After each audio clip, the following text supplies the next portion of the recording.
C'est bon? Oh, super. Donc oui, je me présente, Christelle Dezaille du BRGM. Je suis géologue expert en géothermie profonde des milieux fracturés, donc dans le groupe de géothermie à Orléans. Et donc ce soir, pour finir, je vais vous présenter un petit peu le PEPR sous-sol bien commun et puis la partie géothermie dans le fossé rhénan. Donc cette présentation, je l'ai faite avec bon, un certain nombre de collègues dont je vous expliquerai le rôle un peu plus tard. On peut passer à la suivante. Donc d'abord, qu'est-ce que c'est qu'un PEPR? C'est un programme et équipement prioritaire de recherche qui est financé par l'État dans le cadre de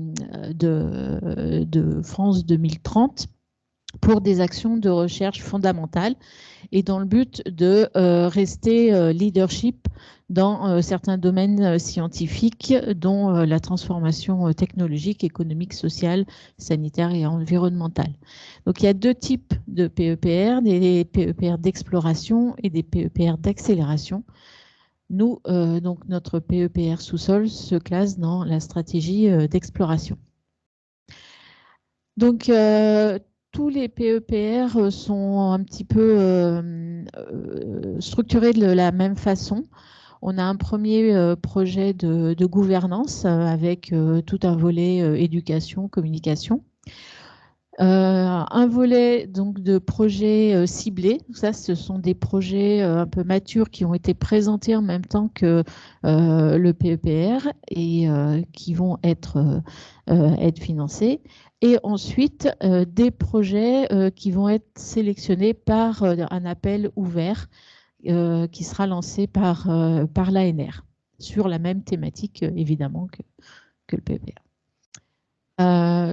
Donc, pour ce qui concerne le PEPR sous-sol bien commun, il est piloté donc, par le CNRS et le BRGM. Au niveau du BRGM, c'est Pierre Nellig. Et au CNRS, Olivier Vidal de l'INSU et Xavier Arnaud de Sartre de l'INSHS, donc l'Institut national des sciences humaines et sociales, et donc Olivier Vidal, l'Institut national des sciences de l'univers. Ce sont les trois co-directeurs du programme. Le programme est doté d'un budget de plus de 70 millions d'euros pour 7 ans. Donc, qu'est-ce qu'on entend par sous-sol? C'est en gros entre 1 mètre sous nos pieds jusqu'à 5 km. Et donc, toute cette tranche de profondeur contient les infrastructures, donc les infrastructures en surface, les routes, les tunnels, les métros, tout ça. Mais aussi, donc plus profond, les réservoirs de ressources naturelles, de matières primaires, mais aussi d'énergie, de géothermie, et également les systèmes de stockage d'énergie et de gaz. Donc, forcément, on sait très bien qu'on a une forte croissance des demandes en énergie primaire, en énergie renouvelable, dont la géothermie, au niveau du stockage de carbone. Donc, tout ça fait qu'on a un besoin de mieux planifier et gérer l'accès au sous-sol dans ces demandes croissantes et forcément en lien aussi avec la population et avec l'acceptabilité de cette population. Suivante. Donc, quelles sont les questions de recherche pour ce programme? Tout d'abord, on va regarder donc les demandes et les différents scénarios, mais aussi le potentiel du sous-sol pour ces différentes applications. Les technologies innovantes pour exploiter ce sous-sol, mais également les impacts environnementaux. On va aussi travailler sur les aspects légaux et la gouvernance, mais également les questions sociétales et économiques. Tout ça pour avoir une exploitation durable de ce sous-sol. Et l'idée est surtout de structurer et de faire dialoguer les différentes disciplines scientifiques, mais également les disciplines scientifiques et la population, les politiques, etc. Donc, encore une, parce que j'ai l'impression qu'il y a des... Voilà. On revient en arrière. Voilà. Donc, comment est structuré le... Enfin, pas comment est structuré le programme, mais ça, c'est les grands axes de recherche du programme. Donc, on est parti d'abord des besoins. C'est le premier axe de recherche. Ensuite, on va aller plutôt vers le savoir, la connaissance du sous-sol et les règles qui vont régir l'exploitation de ce sous-sol. Donc ça, c'est les 3 grands axes de recherche avec des sous-axes à l'intérieur. Et tout ça appliqué à un certain nombre de ressources et usages, donc les ressources minérales, la géothermie profonde, l'hydrogène naturel, les infrastructures urbaines et le stockage de gaz, CO2, hydrogène. Ces axes de recherche donc liés à ces ressources vont être déclinés au niveau territorial sur ce qu'on appelle des chantiers ou des chantiers régionaux qui sont donc le Massif central, le Fos-Sérénan, le bassin parisien, le bassin aquitain et la Guyane. La suivante. Donc en fait, ces chantiers régionaux sont liés aux besoins et aux ressources. Et donc, par exemple, le bassin parisien, enfin, les études qui seront faites sur le bassin parisien seront en lien avec les infrastructures. Dans le Fos-Sérénan, ça sera la géothermie profonde. Également dans le Massif central avec les ressources minières. Le bassin aquitain, ça sera plutôt sur les problématiques de stockage de gaz et d'hydrogène naturel. Et enfin, la Guyane sur les ressources minérales. Donc, l'implémentation du projet au niveau donc, de la partie gouvernance, donc le premier volet du PEPR, donc là, ça a été signé avec l'ANR. Les projets ciblés, vous les avez listés ici. Donc, il y en a 8 qui concernent les différents axes de recherche et donc les 5 qui concernent les chantiers. Donc, les 8 premiers sont en cours de signature à l'ANR et donc 2 chantiers, le Fos-Sérénan et le bassin parisien également. Les autres vont être présentés en fin d'année pour en fait un lancement des projets fin d'année, début de l'année prochaine. Et donc, je vous disais, il y a aussi il y aura 2 appels à projets ouverts, donc lancés par l'ANR, dont le premier aura lieu au premier semestre 2024. La suivante. Donc maintenant, on va passer à ce qu'on appelle le PC9, le projet cible 9, qui concerne le Fos-Sérénan et donc la géothermie profonde. Les pilotes, ce sont donc mes collègues Jean Schmidt-Bull au CNRS à Strasbourg et Bernard Sanjuan au PRGM. Ils sont épaulés, on va dire, par Gianetto Manaccial et Philippe Chavot à Strasbourg, moi-même et 2 de mes collègues, Mathieu Darnay et Romain Chassagne au BRGM. Le référent au niveau de l'INSU, c'est Olivier Vidal. Donc, les usages, le principal usage, je vous disais, dans le Fos-Sérénan, ça sera la géothermie profonde, plutôt, on va dire, EGS, si on a le droit de dire ce terme. Et avec ses usages associés, la cogénération de lithium, voire d'hydrogène natif. Donc ça sera plutôt une vision un peu fluide du projet. Bon, je ne sais pas si vous êtes familier avec l'Alsace et le Fos-Sérénan. La géothermie dans le Fos-Sérénan, on date d'assez longtemps. Ça vient un peu d'une longue histoire de l'exploitation du sous-sol avec Pechelbronn, les mines de potasse et tout ça. On a donc le projet historique de Soultz qui a commencé dans les années 80. comme projet pilote expérimental scientifique et qui est devenu un projet industriel en 2016. On a un contexte en Alsace qui est un contexte assez, on va dire, très différencié entre une communauté urbaine autour de Strasbourg, assez dense, et donc plutôt des sites ruraux au nord de l'Alsace. Donc avec pas les mêmes perceptions de la géothermie et d'exploitation du sous-sol dans ces deux cas. On a aussi des succès. Rittershofen qui produit de la chaleur, vous voyez là à côté de Soultz dans le nord, mais aussi des échecs, Vandenheim et les problèmes de sismicité induite qui a engendré ce forage. Donc voilà, il y a pas mal de choses qui font que c'est un laboratoire assez intéressant. On a aussi depuis quelque temps un redémarrage de cette géothermie avec la cogénération de lithium et des nouveaux acteurs industriels qui sont arrivés un petit peu sur ce marché comme Vulcan Énergie ou Lithium de France. Voilà un petit peu pour le panorama. Donc, au niveau de notre projet, on s'est posé pas mal de questions.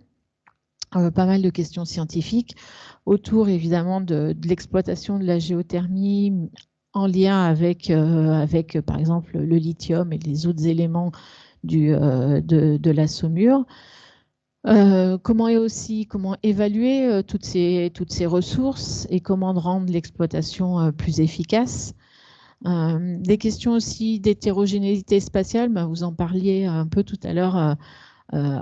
Pour Bordeaux, pourquoi voilà, dans certains endroits, on a un réservoir géothermique et sur le même niveau géologique, un peu plus loin, on ne l'a plus. On veut aussi comprendre, ça c'est une grosse question, toutes les voies de circulation du fluide en profondeur dans le fossé rhénan pour justement mieux cibler les zones d'intérêt et améliorer l'exploration.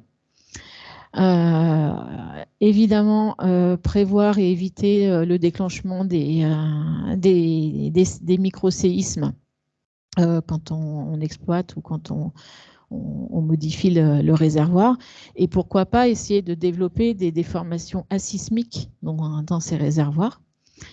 Et puis, on veut aussi construire une culture du risque autour de ce sous-sol en lien avec les populations et essayer de mieux définir les différentes technologies, mieux communiquer autour de ces technologies et mettre en œuvre une démarche un peu de co-construction pour améliorer l'appropriation des projets de géothermie par la population et les administrations locales.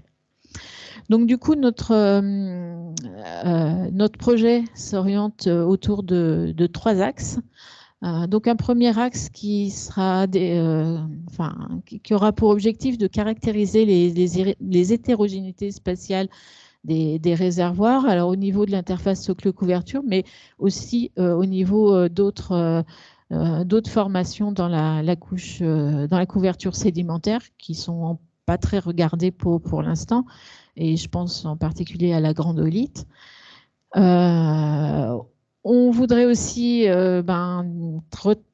travailler sur une imagerie des circulations des fluides profonds au travers du fossé pour mieux déterminer les zones favorables à la production géothermique, mais aussi à l'exploitation des ressources de la saumure.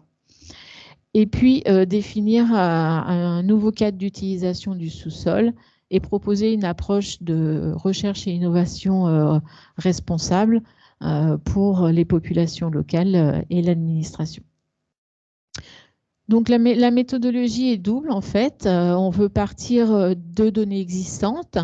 Voilà, tout ce qu'on enfin toutes les données qui ont été acquises, je vous dis, depuis vraiment très longtemps dans le fossé rhénan, et on a une grosse connaissance quand même du sol à ce niveau-là, et construire un petit peu toutes nos réponses à partir de ces données-là.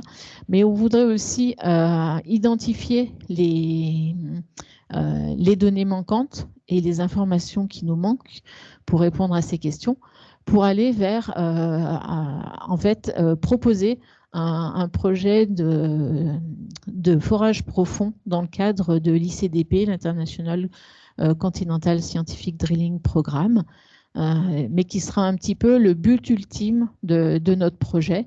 C'est-à-dire que tout ce qu'on veut faire, c'est dans l'idée d'aller vers un forage, je dis bien scientifique, profond, pour répondre à certaines questions. On peut continuer. Donc, le projet s'articule de cette façon. On a un work package un peu transverse, bon, avec tout ce qui est coordination de projet, tout ça, mais surtout, ce que je vous disais, la préparation de ce forage scientifique dans le cadre du programme ICDP. Et ensuite, on a 3 autres work packages qui correspondent en fait à nos 3 grands axes que je vous ai présentés tout à l'heure. Donc, un work package qui est dédié à la caractérisation des hétérogénéités spatiales des différents réservoirs. Donc ça, c'est le premier work package qui est mené par Gianni-Reto Manaccial de l'Université de Strasbourg, de l'ITES. Le second work package, ça sera plutôt de regarder donc tout ce qui est circulation de fluide, essayer d'améliorer l'exploitation des ressources dans le fossé rhénan. Donc là, c'est moi-même qui dirige ce work package. Et le troisième, c'est le work package qui sera dédié donc à la recherche responsable et aller vers une meilleure appropriation des projets. Et donc là, le work package sera géré par Philippe Chabot à l'Université de Strasbourg également, mais au laboratoire des sciences de communication et je ne sais plus. Voilà. La suivante, les partenaires, donc c'est principalement des partenaires universitaires et des instituts de recherche, le BRGM, l'INERIS. Et bon, je ne veux pas vous détailler les partenaires. Et puis, donc, ce projet est en lien avec d'autres projets sur le fossé rhénan et d'autres PEPR. C'est juste pour vous indiquer que ce n'est pas un projet comme ça dans le vide. Il a des liens avec d'autres réflexions qui se font par ailleurs. Donc, c'est un projet, comme je vous disais, qui est en cours de contractualisation et dont on va faire, je pense, le kick-off meeting en mars-avril 2024. Voilà, je vous remercie de votre attention.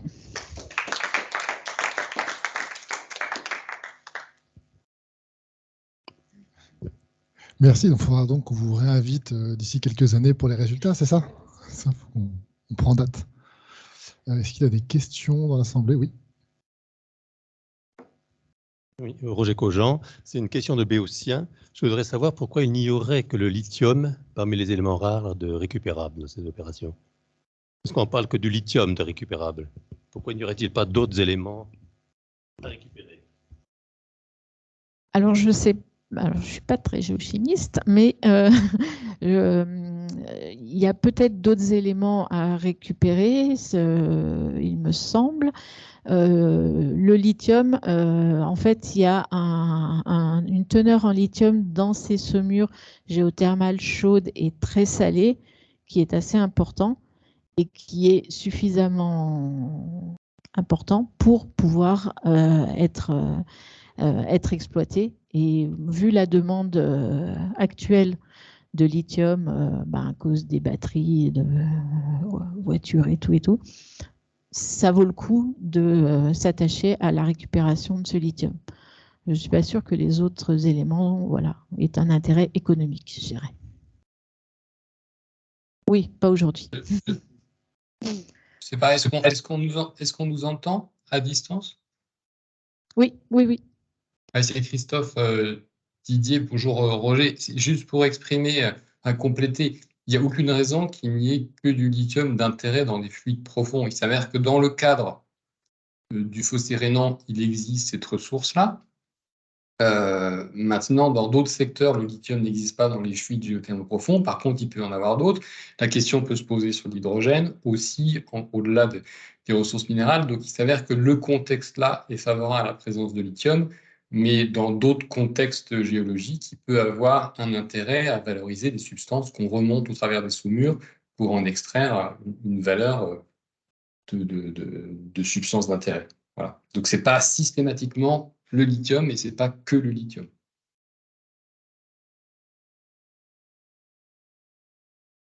Une autre question? Non?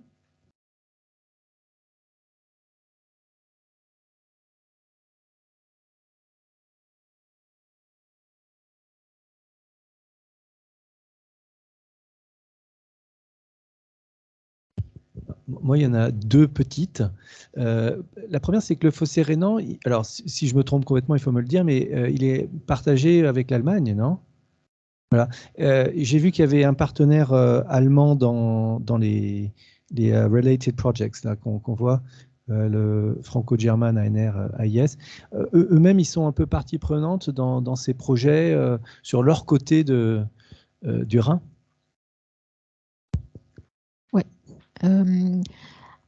Alors, dans ce projet-là, vous voulez dire, ou celui-là? Alors, non, en fait, comme c'est un projet financé de manière nationale, pour l'instant, il n'y a pas de partenaire allemand parce qu'ils ne peuvent pas être financés par notre projet. En revanche, c'est clair qu'on a beaucoup de liens avec AIS, typiquement, c'est l'université de Karlsruhe. On a aussi des liens avec l'université de Darmstadt, avec le service géologique de Baden-Württemberg. Voilà, et puis même les industriels au niveau de Landau, Insheim, on travaille assez régulièrement avec eux. Mais là, dans ce cadre-là, pas pour l'instant, je dirais. D'accord.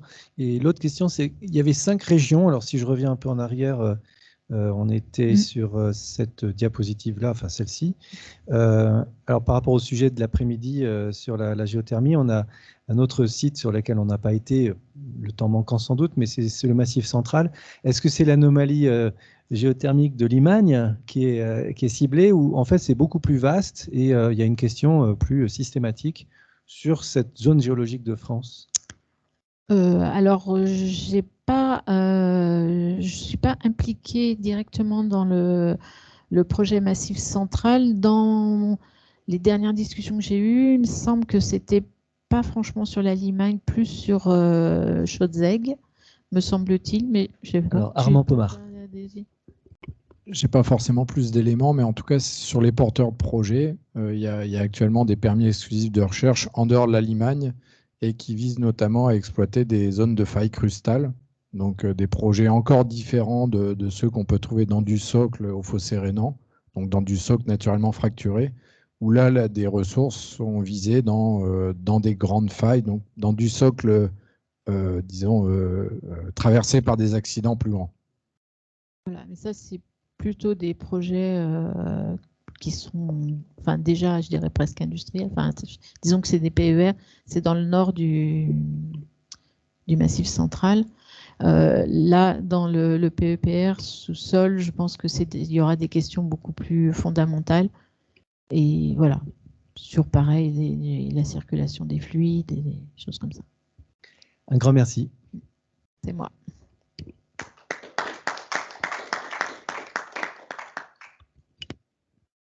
Alors, on va couper l'enregistrement et puis passer à la conclusion.